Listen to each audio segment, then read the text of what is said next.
All right, got a 1989 Corvette. No crank, no start issue.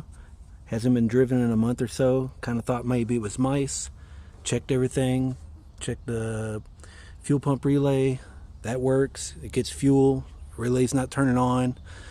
So I was thinking maybe, it was wiring here. That's all fine. Tested all that out. All the fuses over there on the other side are fine. Tested all that out. That's great.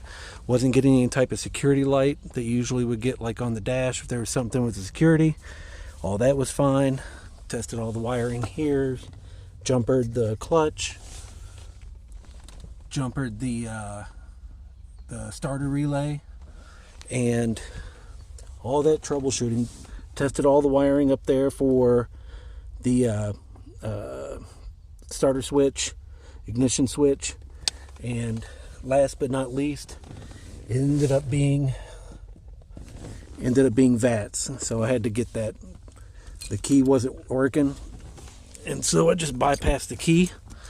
And now we got, if I put this in the right way, after 4 days of trying to troubleshoot where a mouse might have ate something. Now it started because I have the clutch bypassed, but there it is. That's all it was. One little resistor needed right there. One little resistor, and it fixed all my problems. So bypass that as soon as possible. Check that first. I hope that helps. This is Rico with Rockies. Bye.